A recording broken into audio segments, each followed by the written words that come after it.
Assalamualaikum warahmatullahi wabarakatuh. Shalom, Om Swastiastu, Namo Buddhaya, salam kebajikan, dan salam sejahtera bagi kita semua. Halo kawan-kawan, perkenalkan nama saya Ivan Tirtayuda dengan NIM 205230345. Dalam kesempatan kali ini, saya akan menjelaskan tentang pertama, pelanggaran HAM berat. Pengertian HAM itu kayak gimana sih? Nah, HAM itu atau hak asasi manusia adalah seperangkat hak yang melekat pada hakikat dan keberadaan manusia sebagai makhluk Tuhan yang Maha Esa dan merupakan anugerahnya yang wajib dihormati, dijunjung tinggi, dan dilindungi oleh negara, hukum, pemerintah, dan setiap orang demi kehormatan serta perlindungan harkat dan martabat manusia. Nah, peraturan perundang-undangan yang terkait itu tuh ada di Undang-Undang Dasar 1945, Undang-Undang Nomor 39 Tahun 1999 tentang Hak Asasi Manusia, Undang-Undang Nomor 26 Tahun 2000 tentang Pengadilan Hak Asasi Manusia. Pelanggaran HAM yang berat merupakan extraordinary crimes dan berdampak secara luas baik pada tingkat nasional maupun internasional.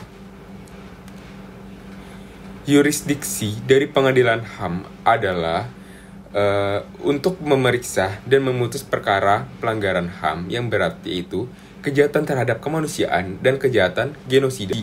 Genosida itu setiap perbuatan yang dilakukan dengan maksud untuk menghancurkan atau memusnahkan seluruh atau sebagian kelompok bangsa, ras, kelompok etnis, kelompok agama dengan cara membunuh anggota kelompok, mengakibatkan penderitaan fisik atau mental yang berat terhadap anggota kelompok. Dan terhadap kemanusiaan, itu tuh salah satu perbuatan yang dilakukan sebagai bagian dari serangan yang meluas atau sistematik yang diketahuinya bahwa serangan tersebut ditujukan secara langsung terhadap penduduk sipil. Kejahatan terhadap kemanusiaan, penyiksaan, perkosaan, penganiayaan terhadap suatu kelompok tertentu atau perkumpulan yang didasari persamaan paham, politik, ras, kebangsaan, etnis, budaya, agama, jenis kelamin, atau kelas, alasan lain yang telah diakui secara universal, dan penghilangan orang secara paksa atau kejahatan apartheid.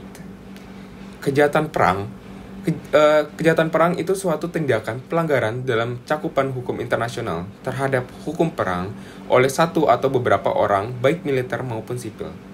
Nah, pengadilan HAM di Indonesia terbentuk di Indonesia setelah pasca Orde Baru jatuh 1998 dan dimulai ketika terjadi indikasi kekerasan setelah jejak pendapat di tim 1999 yang kemudian mendorong keluarnya resolusi PBB nomor 1264 1999 yang mendesak agar peristiwa itu diusut dan pelakunya diadili.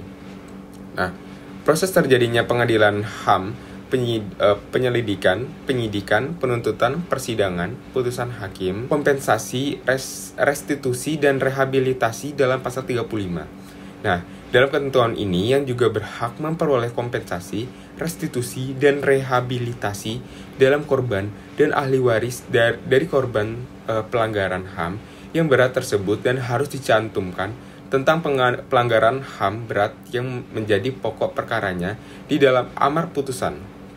Nah, ketentuan mengenai hukum acara yang digunakan juga mengacu pada pasal 10 UU nomor 26 tahun 2000 yang mensyaratkan digunakannya ketentuan dalam KUHP kecuali ditentukan secara khusus dalam UU nomor 26 tahun 2000.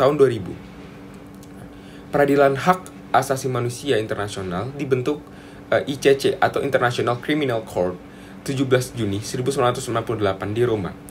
Dalam konferensi atau sidang United Nations Diplomatic Conference on Criminal Court yang termasuk di dalam lingkup kejahatan-kejahatan itu adalah the crime of genocide, crime against humanity, war crimes, dan the crimes of aggression.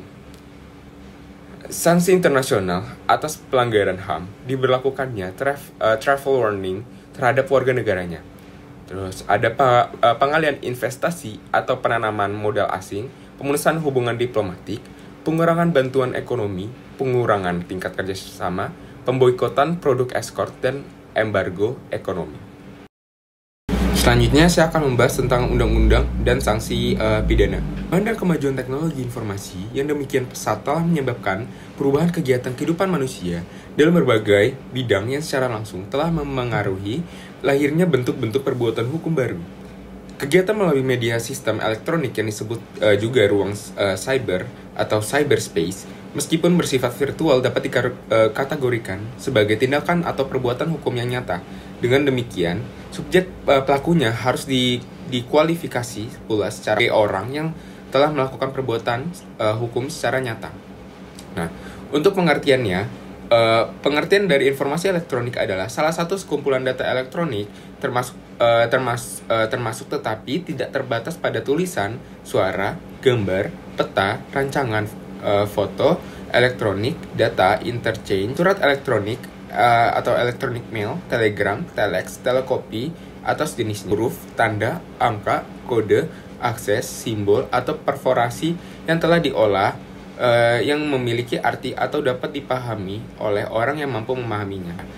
Yang kedua, transaksi elektronik adalah perbuatan hukum yang dilakukan dengan menggunakan komputer, jaringan komputer, dan atau media elektronik lainnya. Teknologi informasi adalah suatu teknik untuk mengumpulkan atau menyiapkan, menyimpan, memproses, mengumumkan, dan menganalisis dan atau menyebarkan informasi. Dokumen elektronik adalah setiap informasi elektronik yang dibuat, diteruskan, dikirimkan, diterima, atau disimpan dalam bentuk analog, digital, elektromagnetik, optikal, atau sejenisnya yang dapat dilihat, ditampilkan, dan atau didengar oleh komputer atau sistem elektronik, termasuk tetapi tidak terbatas pada tulisan, suara, gambar, peta, rancangan, foto, atau sejenisnya, huruf, tanda, angka, kode akses, simbol, atau dapat dipahami oleh orang yang mampu memahaminya.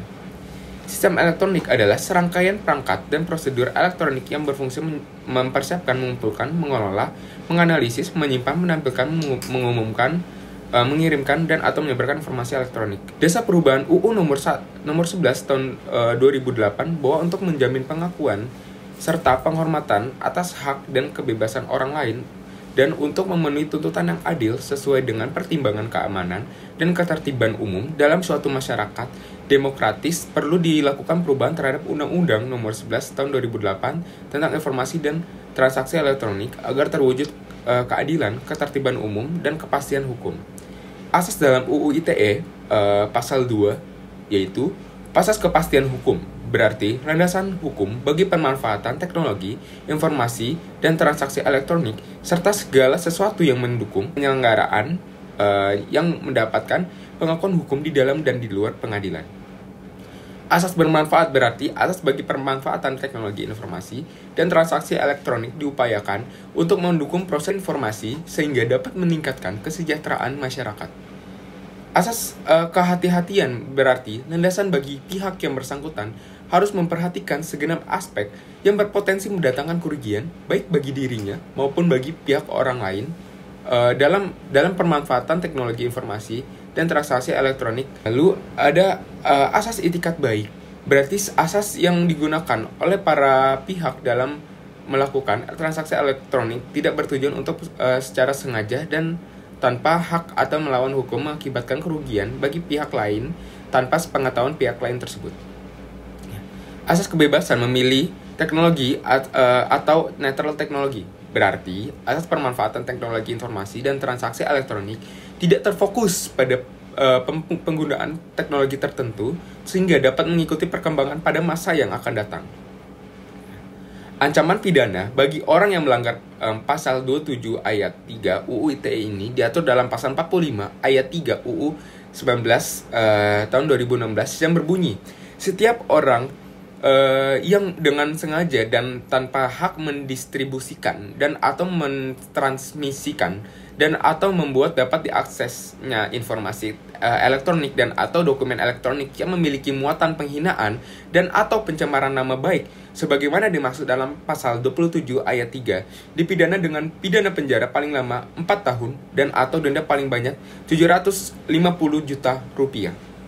Nah, Pasal pidana terkait pencemaran nama baik ada di KUHP pasal 310 dan 311.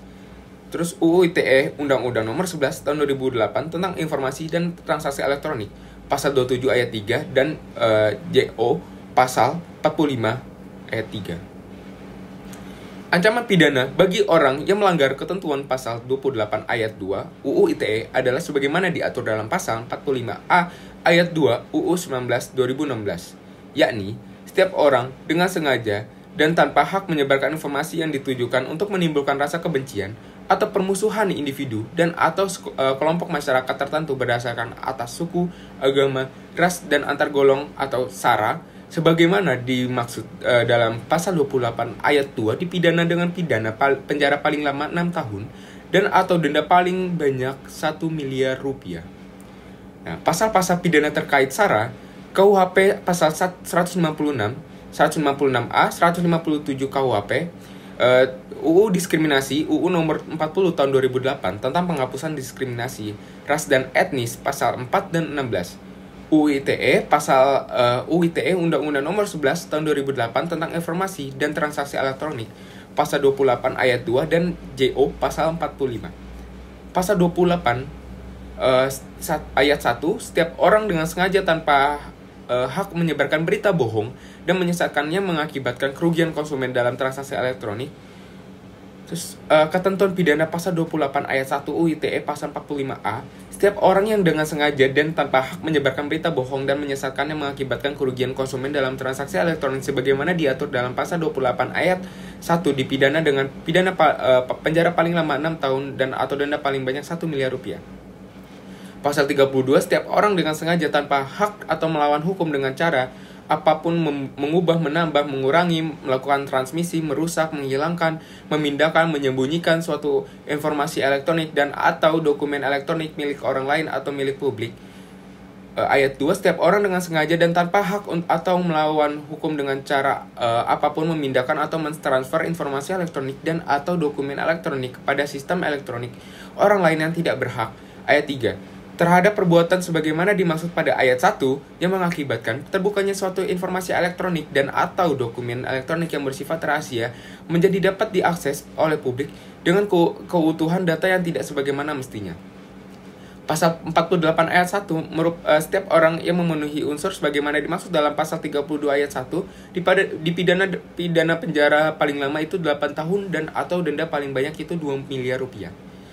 Setiap orang yang memenuhi unsur sebagaimana dimaksud dalam pasal 32 ayat 2 dipidana dengan pidana penjara paling lama 9 tahun dan atau denda paling banyak 3 miliar rupiah. Ayat 3, setiap orang yang memenuhi unsur sebagaimana dimaksud dalam pasal 32 ayat 3 dipidana dengan pidana penjara paling lama 10 tahun dan atau denda paling banyak 5 miliar rupiah. Delik pencemaran nama baik dalam UU ITE, penghinaan atau pencemaran nama baik ini sudah dinyatakan sebagaimana delik aduan juga oleh putusan Mahkamah Konstitusi nomor 50 PUU 6 tahun 2008. Putusan tersebut mengenai penegasan bahwa pasal 27 ayat 3 UU ITE merupakan delik aduan. Alat bukti dalam UU ITE dalam kegiatan e-commerce antara lain dikenal adanya dokumen elektronik yang kedudukannya disetarakan dengan dokumen yang dibuat di atas kertas. Pasal 5 informasi elektronik dan atau dokumen elektronik dan atau hasil cetaknya merupakan alat bukti hukum yang sah. 2. Informasi elektronik dan atau dokumen elektronik dan atau hasil cetaknya sebagaimana dimaksud pada ayat 1 merupakan perluasan dari alat bukti yang sah sesuai dengan hukum acara yang berlaku di Indonesia. Pasal 44A, alat bukti penyidikan, penuntutan, dan pemeriksaan di sidang pengadilan menurut ketentuan undang-undang ini adalah sebagai berikut. B. Alat bukti lain berupa informasi elektronik dan atau data dokumen elektronik sebagaimana dimaksud dalam pasal 1 angka 1 dan angka 4 serta pasal 5 ayat 1, ayat 2 dan ayat 3. Jadi teman-teman, pemanfaatan teknologi informasi itu harus dilakukan secara baik, bijaksana, bertanggung jawab, efektif, dan efisien agar dapat diperoleh manfaat sebesar-besarnya bagi masyarakat. Sekian dari saya. Mohon maaf jika terjadi kesalahan kata. Wassalamualaikum warahmatullahi wabarakatuh.